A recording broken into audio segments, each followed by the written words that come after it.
Little Witch Academia is a surprisingly entertaining little title spawned from the Young Animator Training Project. The story pans out pretty predictably, and the characters interact in ways that you can call out before it even happens. Now, if you know me at all, you're probably already expecting me to bash this anime to dust, but that's not true. Why, you ask? Because it's pretty clear who the target audience for this anime is. Children. Or at least, primarily. This anime is very tame and very tasteful. What I mean by this is, there's no violent content or dirty language, and the anime avoids fan service at all costs. It's a pretty simple story about exactly what you'd expect from the title. It's an academy for young witches. The story was unfortunately pretty rushed due to trying to squeeze a standalone story into a 24-minute time frame, but there was definitely some potential with this setup and characters for a solid Maho Shoujo TV anime. There are actually some pretty nice little details in the writing, some nice little hints and foreshadowing. Akko is your cliche, disadvantaged but hot-blooded protagonist with something to prove, who has a rivalry with the school's top witch, who's also a pretty predictable and cliched character with her little posse of echoes. However, Akko's a bit more of an entertaining character than you'd expect. Lotte doesn't really do anything to stand out in any way. She's not boring, but she didn't really contribute much to this little OVA. Definitely could have benefited from the anime having a longer runtime. The show stealer here is definitely Susie. She has a really fun and interesting attitude. I don't think I've ever seen a character quite like her, both in design and personality.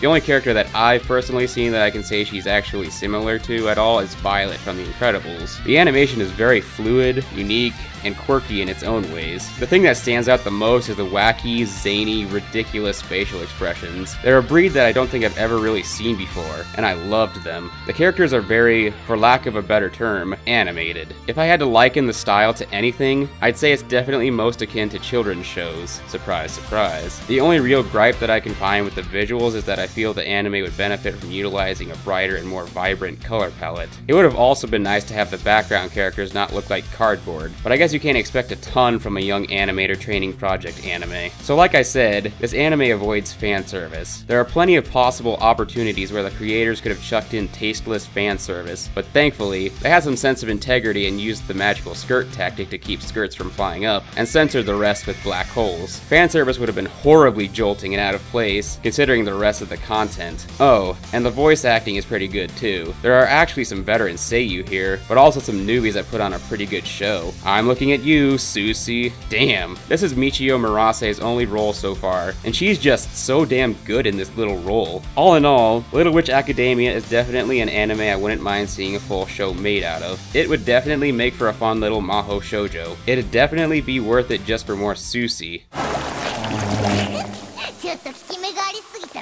Susie's the best.